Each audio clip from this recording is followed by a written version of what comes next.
the highlight of the car.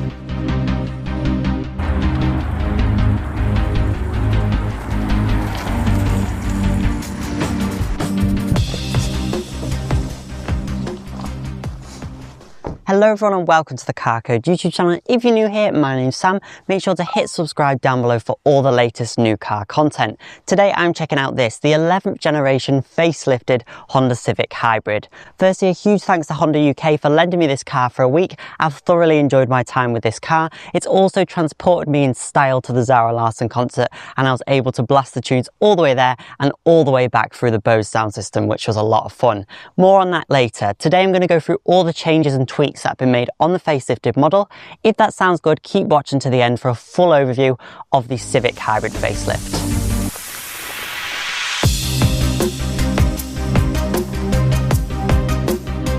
So starting off with the face of the facelifted Civic. After all, it is a facelift, and you can see this is where it's been tweaked. It's still got a honeycomb grille, but it's a bit of a tighter design rather than being a more open mesh. So I do like this. I think it just looks a little bit sportier, a little bit more timeless as well.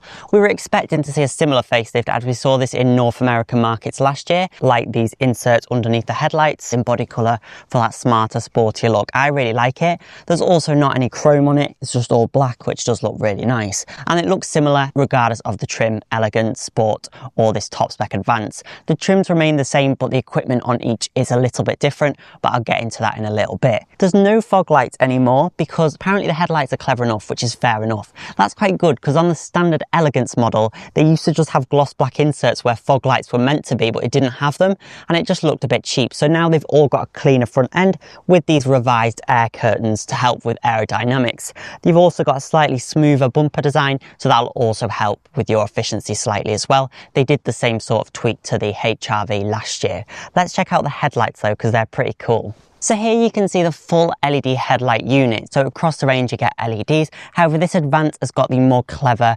intelligent beam system basically. So it's got this more eyeball-like main beam, which is very clever. It just kind of dips sections off, moves around corners. Although you do have auto high beam as standard across the range, so they're just not as clever as this. You can kind of see it on the camera. It doesn't quite show, but in real life it's great. It basically means it's auto dipping for you, but a lot of the time, even when there's oncoming cars come in, it still has the blue illuminated sign to say the full beams are on, but it's not blinding the other driver. So it's very clever. So it's still like high beam on the hedges or the side of the road, so you can see pedestrians or whatever in the night, but it's blanked for the oncoming traffic, which is great.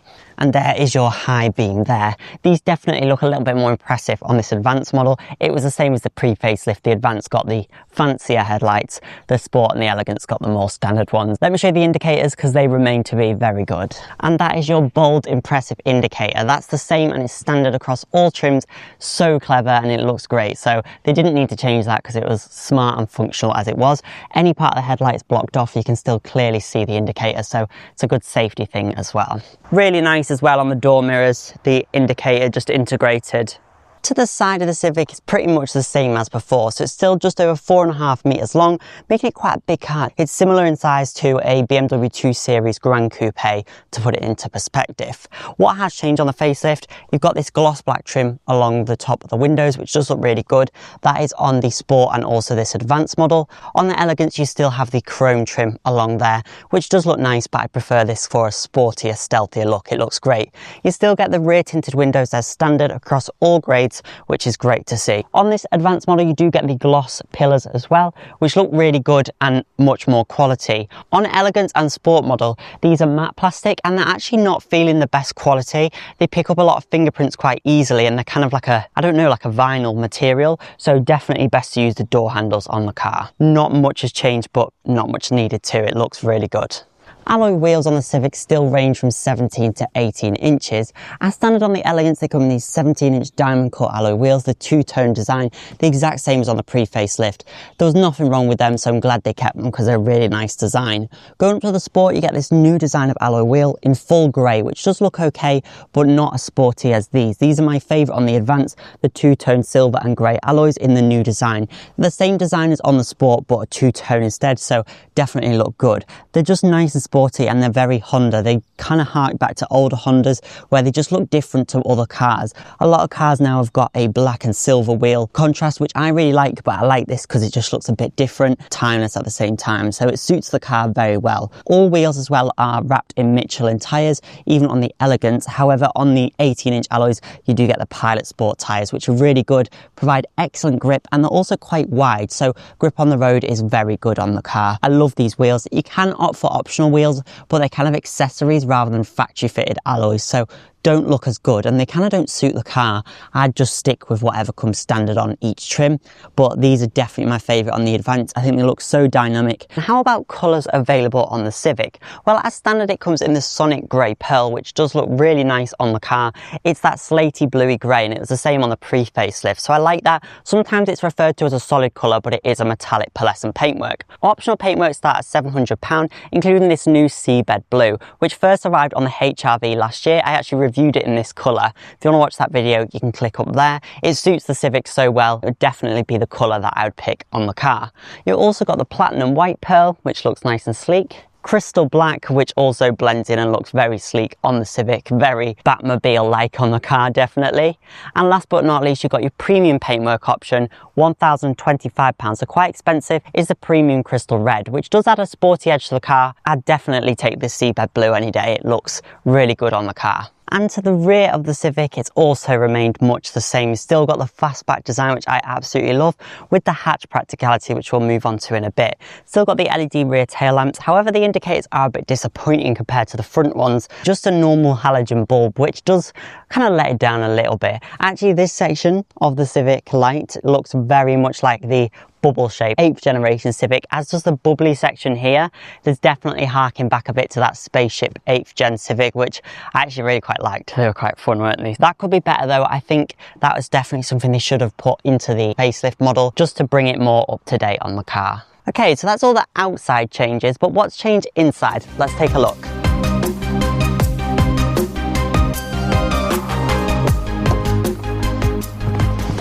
As for the inside of the Civic, what's changed? Well, it feels pretty familiar in here and there's not a lot that has changed, if I'm being honest. They've changed the vents to a matte chrome instead of a shiny chrome, but it looks very similar. I can't see much of a difference on the car, so that remains pretty much the same. You still get the 9-inch Honda Connect screen as standard across the range, which is good. However, it is slightly facing away from the driver, which is one of my pet peeves, especially as it's a Japanese brand, where they also have right-hand drive cars. It doesn't make sense why it's not facing towards the driver. It's still tilted away for the European and US market, which is a little bit disappointing. Something that has changed, you do get wireless charging now as standard across the range. You don't have to go to the mid-spec Sport, so even on the Elegance you'll get wireless charging, which is great to see. Another thing you get now as standard across the range is the auto dimming rear mirror. The Elegance used to have such a cheap plasticky manual dimming mirror that wasn't very good, so now you've got the proper mirror on all cars, which a much needed improvement. Another thing that's changed is this 10.2-inch digital dials. These used to only be on this advanced model, but they're now also standard on the Sport, which is good to see. So the Elegance has still got that strange kind of analog section here and then the digital in the middle and at the side, which is okay, you get along with it, but it's just not quite as nice as this. So this is your 10.2-inch digital dials, really good. You can have your media on one side, fuel economy, etc. on the other, battery gauge there, and then your fuel gauge on that side as well. You've also got your drive modes on all cars as well, that's standard. So it's really nice to see that, and nice to see you get these dials now on Sport as well as standard. You still don't get a heads-up display on the Civic, but it's fine because this gives you all the info that you need. Another thing that has changed on the facelift is the heated steering wheel is now also standard on the Sport model. The steering wheel is also really ergonomic, nice. It's fully round, but it suits the car well, like how Mazdas do a fully round wheel. It looks really good and all the buttons are chunky and really easy to use. As before, you still get the heated front seats as standard across the range, which is great to see. 9-inch infotainment screen remains the same. Pop it in reverse, you can see the rear camera comes up. That is a standard feature on the car as well, so that's nice to see. You've got different angles, including the above view, so you can see the edge of the bumper there, and you can get really close if you're quite tight to something, which is really good. Pop it in park, there we go. Also, a nice thing now, the brake hold, when you put the seatbelt on, it comes on automatically. So you don't need to press the auto hold every time you get in the car, which was a little bit of a gripe on the pre-facelift car. So that's great that they've actually improved that. I'm in the top spec advanced model, so this is the top whack car. What does it add? Well, you've got your full leather, most of it is genuine, very comfortable, nice and supple. It also brings a panoramic opening roof, which actually opens a good amount. It's like that much, and it goes back quite far as well, as in inside the cabin. You get light in the back. It's not just the old school kind of moonroof that you used to get, so that's good. Another thing that you may have noticed has changed is this, the darker headlining. So this is standard now across the range. Elegance and Advance used to have a light headlining. It was just Sport with the dark headlining, but they've all got it now for a sportier look. I don't mind it on this Advance because you've got the sunroof. However, on the Elegance and the Sport, it's going to feel a little bit more dingy inside, but you may be used to it if you've got like an Audi S-Line, Volkswagen R-Line, something like that. It will be something that you're familiar with, but not for everyone's taste, just something to bear in mind. The seats and materials do differ as well depending on the trim. However, they're the same as the pre-facelift. Again, Elegance is full cloth, Sport is cloth with the leather sides, and then these are the Advanced seats. It's a little bit of a shame the cloth feels quite cheap quality on the Sport and the Elegance. It just doesn't wear very well. It kind of stains quite easily. It's just very flat, all one kind of grade. It has got the nice sporty stripe down the middle. However, that doesn't continue to the back, and the materials in the back can feel a bit cheaper than the front, which is a bit disappointing actually in Hondas, because they'll have some nice seats in the front sometimes and some cheap seats in the back. In the States, they get a light interior option. We don't get that, so they're all black, the interiors. So not the most exciting. However, it does have this grey stitching contrasting, which does look quite nice on this Advance. I love the 11 speaker BOSE sound system on this car. It is so good. It's one of the best out there. So that is definitely one of my favourite features on this Advance. These seats are comfortable as well. You can see the leather seats are quite supple because that's my spine. They kind of mold to you, which means they're comfy. They're not rock hard, but I just don't know if they're going to hold up over a long time. They should do, but they're just a more of a baggy material rather than that taut, tight leather that you get on like a BMW or an Audi, which is not as comfortable. They can be quite hard, and that's what I don't like, whereas these are really comfortable. You do have the electric adjustment on this Advanced model and just manual on this Sport and the Elegance. However, your electronic lumbar support is standard across the range, which is great. You've of course got height adjustment for the driver. Underleg section is okay. Some cars give a bit more underleg support than this, but it's by no means bad. I think the standard cloth fabrics Volkswagen do better at, but this leather material is really nice on this Advanced model. The passenger seat is still not height adjustable, which is a little bit annoying as well. It can just go forwards or backwards. It can be annoying, especially in the Civic, because you sit so low to the ground anyway. It could be tricky for your front passenger to get in and out. One thing that is great about the Civic is how quality the cabin is. It's really, really nice. You've got soft touch materials everywhere. It feels good. Bit of gloss black. You do have illumination now, whereas that used to be in a pack, so you have that at night time, which is really nice. One gripe with it is when you close the door, it just sounds like you've not shut it. That's shut, but it just sounds a bit cheap, and it did on the pre-facelift, so that could be a bit better. I know it's a small thing, but it can just be a bit annoying. I do like little touches here and there that make it nice. So you've got a sunglasses case, which you don't get on newer Volkswagen Group cars because they've just got all the lighting thing there. This is much better. You've got proper physical light controls, vanity mirrors, sun visors in fabric as well, which I always quite like as well. It makes it feel a bit more premium than having it in a plasticky material. So yeah, the only real gripe is that facing away. You do also have quite a bit of gloss black still, which is a little bit annoying since no one really likes gloss black. It just does pick up quite a bit of dust. It could just be a bit more fun in here, but it feels premium, understated. It's not offensive, it's fine. No major issues with it. It's comfortable to travel in.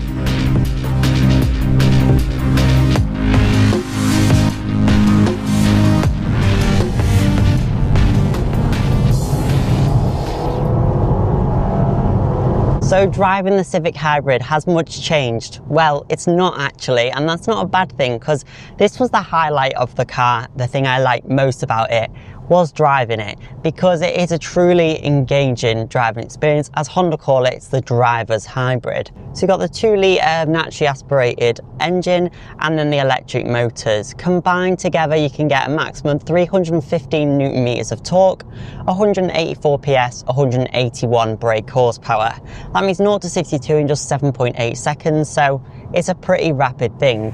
Being low to the ground as well, you have a more engaging drive. As I mentioned as well, They've got really good Michelin tyres on as standard, so your grip is very good, so it can actually handle all that power through the front wheels and put the grip down very well. And your braking is also improved thanks to those tyres, so that's really good news. Handles so well, being that low centre of gravity. It feels truly quite sporty and just very confident on the corners, which is nice. Being low down does have a bit of its downsides through deep puddles and stuff like that. There's rocks on the road, things like that. It's nice to have a bit more ground clearance. But generally, driving this is absolutely fine, especially if you're around town or on the motorway. You're not encountering many things that you need major ground clearance for. If you are somewhere where it gets a lot of snow though, that could be a little bit of an issue.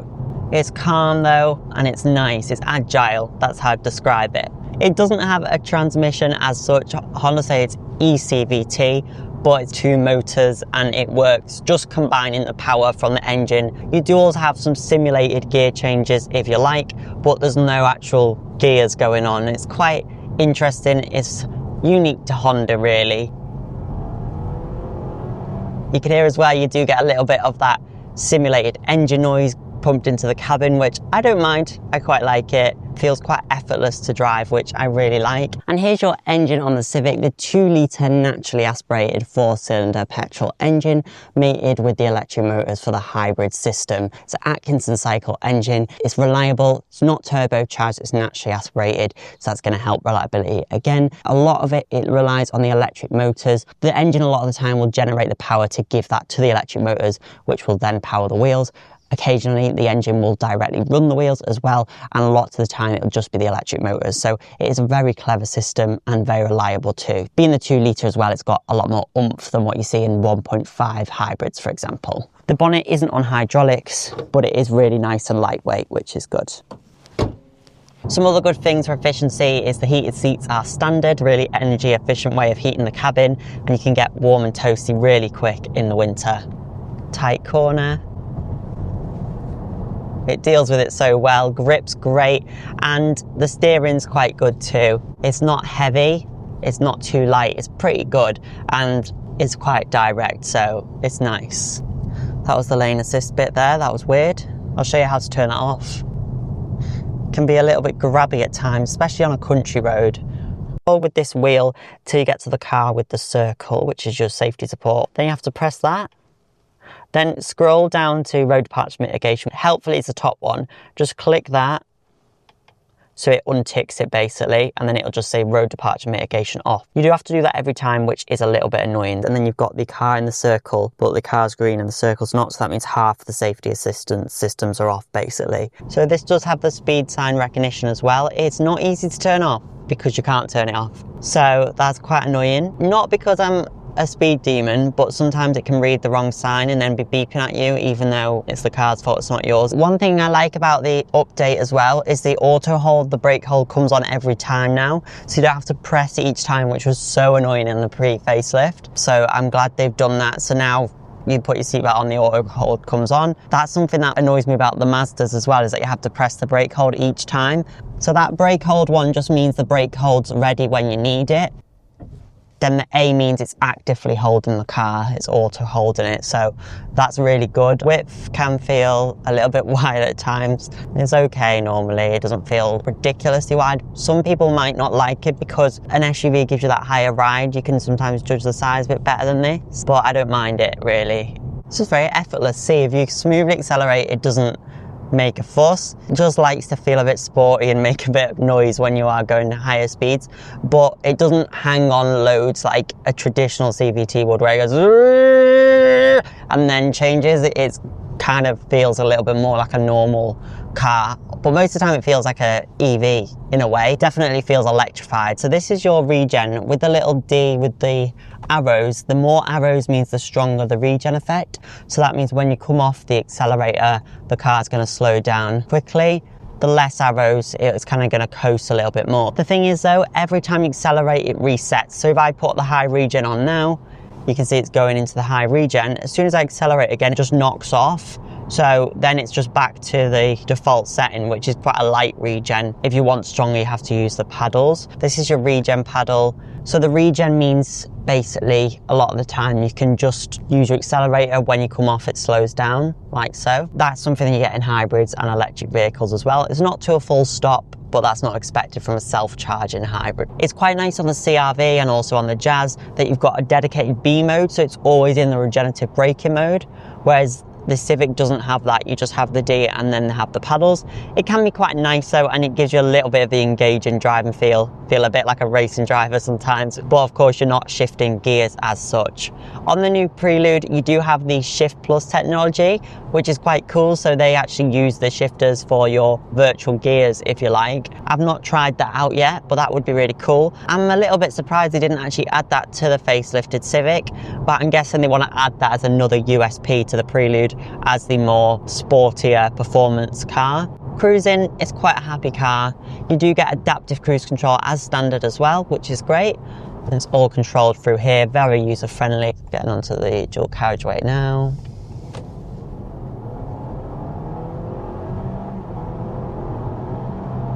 That's 60, so very quick. And it's nice to have that performance should you need to get onto a road fast. There's nothing worse than feeling like, come on, come on, come on, hurry up. A bit of a downside of the Civic is road noise at faster speeds is a little bit more than what you get on Volkswagen Group cars, the Kia Group cars as well. Just generally, it is a bit louder. You will find on the Elegance, the standard model with the 17s, it will be a little bit quieter. You've got a slightly less firm ride, so you have a bit less tyre noise, road noise in that way. I do wish they'd upgraded the refinement for this facelift. As they did with the HR-V last year, they added some more sound insulation to make it a quieter car. The Civic, this just sounds the same really as the pre-facelift. I can't hear anything different. This advanced model though, of course, does have the BOSE surround sound system, which is fantastic. It's such a good one. So when you put your tunes on, it doesn't really matter. But if you're someone that likes to sit in silence and have a chill drive, you might not be a big fan. The standard sound system isn't bad that you get on the Elegance and the Sport model. It's quite good. It's kind of on par with Volkswagen sound systems standard in the cars. So this is on the 18s because we're on the Advanced. So Sport and Advanced 18s, Elegance 17s. The ride though isn't actually too bad, but little bumps can be a bit firmer. It's a planted car. You can just see by looking at it, it's wide and low. It's gonna be good on the corners, etc. Yeah, it's quite sharp actually, which is good. The tyres are nice and wide as well on the Civic, which helps with grip. Obviously it does mean more rolling resistance, more noise and more fuel consumption as well, so it's not going to be as efficient as using the thinner tyres, but it does just provide an overall more stable planted feel on the road. Kind of sticks to the ground a bit like glue. It reminds me a bit of the Audi A5 actually and the A6 in that it's got that wide planted feel on the road. That was fun. On smooth roads, the ride is actually quite smooth, especially at town speeds. If you're doing a lot of motorway driving, I'd get the Advance. I know it is quite a lot more expensive because I'd probably recommend the Elegance in every other scenario. Like, it's still a lot of money, but for what it is, I think it offers good value and is a lot more to go up for one of the more desirable car. And if you're just cruising nicely, the car does do great MPG. You do also have your kind of power flow monitor. Might be interesting if you've never had a hybrid before and want to see where the power's going to, but I generally don't find it very useful because there's nothing you can do about it. You can't change the power where it's going, so it's a little bit pointless in a way. If it's in EV mode though, it does come up with EV, so I like that. That's all you need. It feels very consistent in every mode as well, whether you're using the engine or the electric again. Like with other hybrids, they're getting a lot better now. It's generally smoother as well than the 1.5 system that you get in the Jazz and also the HR-V, which are great round town, even more efficient of course, but they can feel quite strained, especially getting up to the motorway speeds. They can be louder than this and also slower. So this is more suited for faster driving, especially if you want a nice nippy enough car. If you're used to maybe a TFSI, a TSI, an EcoBoost, something turbocharged that's a little bit sporty, and you're wanting something a bit more efficient, lots of hybrids might not suit that. This actually has an engaging drive, but also has the benefits of the electrification. It's very smooth power delivery. It doesn't have that zhoomph of a turbo, but it does have the instant torque of the electric motors, which makes it quite almost addictive to drive. And it gives you that engaging feel at all sorts of speeds. They're all self-charging as well, so you don't need to plug in the Civic, very convenient. Town speed's 30 now. It's generally quite quiet and quite settled and refined, which is good. The brakes themselves are not bad either. They don't feel like majorly spongy or anything like that. So it's in EV now. It does that more so around town. Around town you can easily get upwards of 60 miles per gallon combined. Not a problem at all. As you can see, I told you it loves town driving. That was town and a little bit of country roads up to about 40 miles an hour, 5 miles, 82.7 miles per gallon, which is fantastic. I've normally been leaving it in econ mode, which is economy. You can also switch it into different modes. So you just change it with this little drive mode here. Fast speeds, motorways, you're looking mid 40s. I've averaged doing 178 miles in this car. I've averaged 52.1 miles per gallon. That's hammering it a bit in some places. So that's honestly not too bad, especially as most of my driving I've been doing is on the motorway, which hybrids tend to prefer town country road driving instead of the motorway driving. So what was really good about the Kia Niro is that it's got a 6-speed dual clutch automatic. At high speeds it would just go into the 6th gear and then it had really low revs. I'm not really sure what sort of revs this is at higher speeds because it doesn't have a rev counter as such. You do get front and rear sensors and a rear camera standard, so your parking assistance is the same on every trim. So being 410 litres, it's bigger than a lot of other cars, like the Golf with 381 litres, the Leon's got the same size boot, 381 litres. It's a really good size boot, so it's not quite as big as some SUV boots of course, but in this class it's very impressive. It's actually bigger than the A5 boot, so a lot of space in this sort of car. So you can see this has got the solid boot liner in it, which is washable. They're quite expensive, the accessories though, so something to bear in mind. Also, it's not a completely flat floor. Kind of slopes up a little bit and there's no false floor, unfortunately. Underneath here, it also causes a bit of confusion. It looks like the space for a spare wheel, but it's actually not. They dropped the floor for the UK market one. This is like the wheel well kind of left over from other markets like the US. You can get a spare wheel, but obviously it won't fit in the UK market one. Some people do just put a spare in the boot, but a tyre inflation kit will do the job, like for most people. Especially you get the roadside assistance anyway with the car. Just gives you a bit of extra boot space, but obviously it does affect it when you fold the back seats down, meaning that it's not completely flat. When I fold the seats down, there's kind of like this kind of ramp up, so it's not the most practical. It wouldn't be a problem for me though. I don't generally fold the seats down. It's nice that the seat belts stay way away from the catches as well. They've got their own section, so they never get caught, which is good. And the seats are actually relatively lightweight as well. The parcel shelf setup remains the same in the boot as well. So you've got this parcel shelf fabric one that clips in, and then you've also got this one that covers up the gap, goes across like so, that we saw introduced on the 10th generation Civic.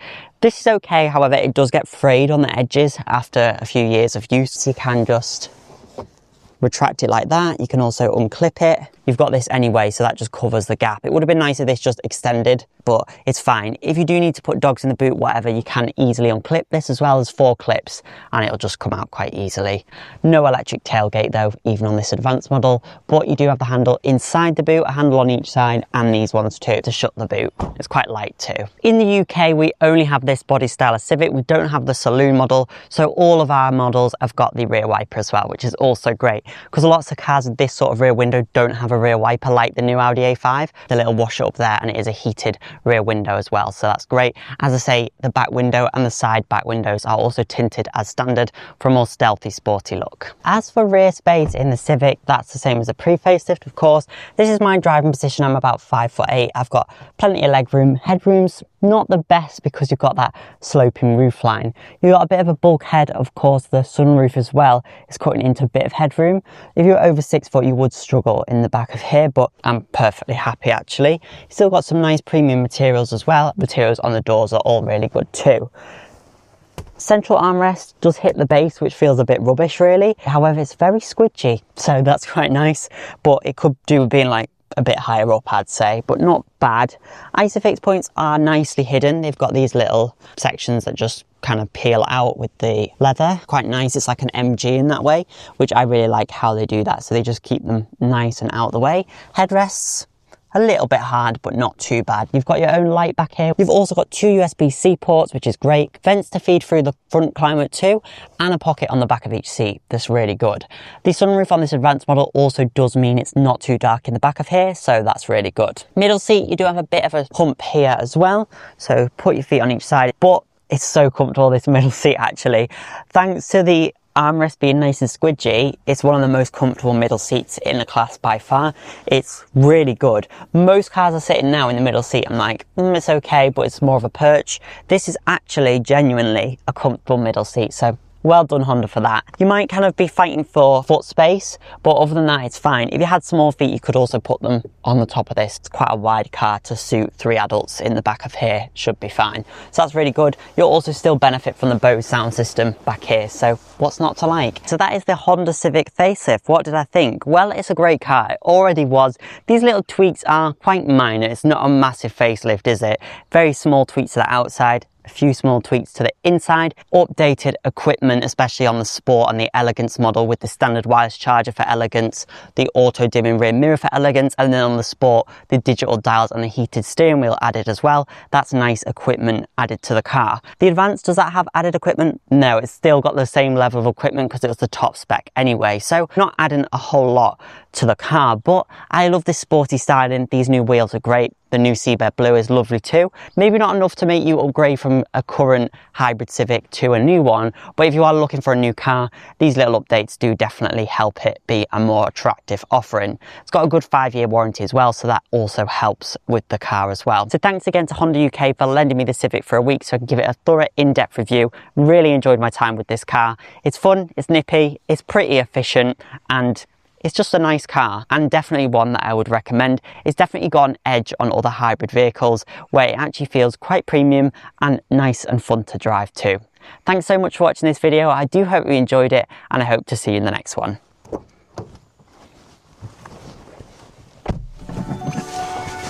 So I hope you've enjoyed this video on the Civic Hybrid facelift. I've got very exciting Civic content coming up, so do make sure to subscribe for that. A lot of people are watching the videos as well and not subscribed, so if that's you, please subscribe. It really does help. I want to get to 10,000 by the end of the year, so that'd be a massive help. Thank you.